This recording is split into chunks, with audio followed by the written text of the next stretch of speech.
Okay, if you're looking to raise venture funds and you're in the process of building a pitch deck, here is the 10 slides that you need that we use to raise millions of dollars. And it's from a Silicon Valley titan, Guy Kawasaki. I'm gonna walk you through each deck. So the first thing you need is your title slide. The title slide is extremely simple. It's not overly designed. It's like your logo, business name, tagline, your name, email, phone number, email address, stuff like that. So they can just see that. If they need to contact you, they have reference to your name. Simple tagline so they know what your business does generally. Keep it really easy, don't have to make it complicated. Next thing is your problem/opportunity slide.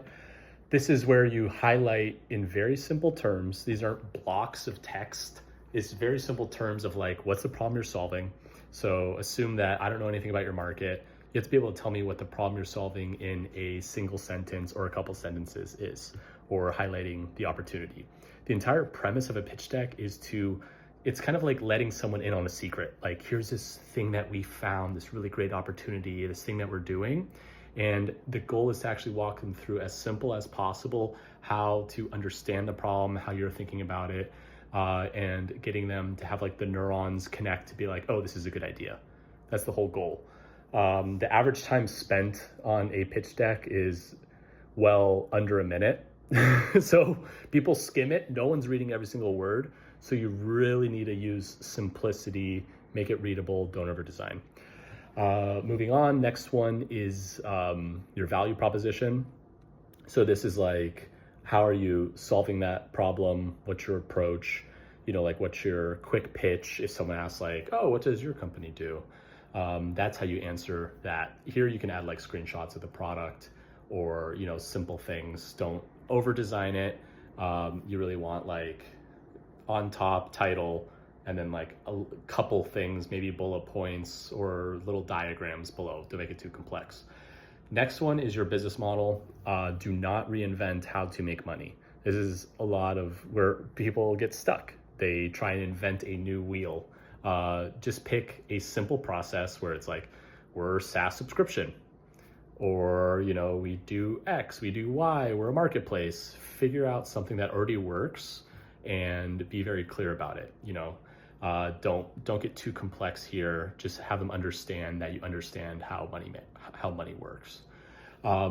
Next one is your underlying magic. This is all the stuff that you probably wanted to put in all the other slides about like why you're special, what you're doing different, you know, like how your approach is better than everyone else's approach, your underlying magic. This is where you get to put all of that, you know, like personality into it. So, you know, that goes into both a tagline, stuff underneath too, diagrams, product shots, etc. Whatever you think actually can help explain that core concept best. After that is your go-to-market plan or your GTM. I would think of this like, you have to think of this like if you were to hand this to us, if you were to hire a CMO and to hand this to them, they should understand, you know, like what's going to happen in the next 3, 6, 9, 12 months, like who your customer is, how you're getting to them, like your approach, your strategy, all of that is here, you know, like what sort of goals are you trying to hit? You want that all outlined in this part of the deck. Make it something that's like generally useful. And something really important to note is like your strategy is going to change. Like this isn't putting it in stone. People will raise money and then pivot their idea the next day. It doesn't matter. What you're trying to just do here is just like show that you understand how acquisition can actually work. Next are your financial projections, key metrics. This slide is if you have, you know, revenue, or if you have users, depending on what your business is, like this is where you put that stuff in there. And then you kind of like extrapolate like along growth rates, where you're going. Guy Kawasaki says use a 3-year window. You know, if you're pre-revenue, you know, you can put other stuff in there. If it's like just users, don't feel bad about that. If you're, you know, if you're pre-product, you know, you probably don't have this slide unless you have like metrics about like your like lists that you built for a pre-launch or something. But you also don't want to get too complex, like a crazy, you know, crazy stuff. You know, it's like if you do financials, you're just going to have like a couple of rows, couple of columns. Don't get too complex with it. A good example to look at is Square's deck. They have like a good one in there that you can check out. Next is your competitive analysis.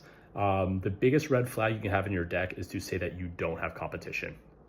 That's the biggest mistake that people have, where they're like, oh, we don't have any competition. That means you don't understand your market and you don't understand like how markets work. Like you're competing with everyone in some way or another.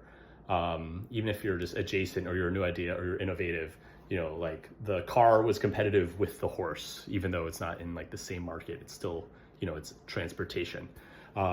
So there's multiple ways to do this. If you're far along, you show like how much of the market you have.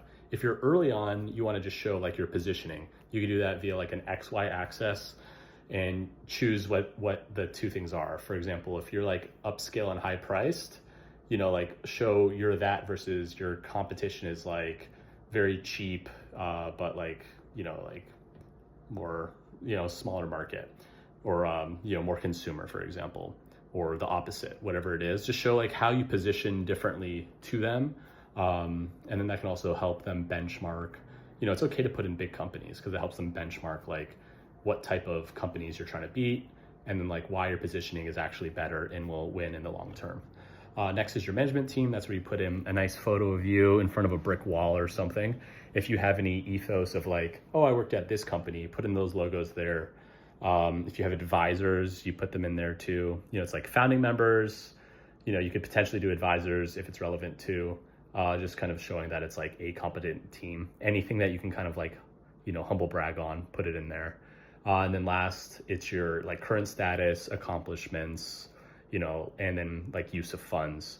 So that's where you get to like, you know, humble brag a little bit more. Like well, a big thing that people don't include in general is the use of funds. It's like, with this money, we're gonna, you know, use it to hire, you know, this team that's gonna allow us to build this product, to invest this in growth to get to like these levels. So then in the next round, we can then raise like a Series A, whatever. So show that like you understand what you're gonna do with the funds, so then they feel more comfortable giving you that cash. Hopefully that's helpful. You know, I'll try and do like a more in-depth video in the future. So if you want to drop me a follow, if not, just ask any questions you have in the comments. Love to share more. Best of luck and have fun.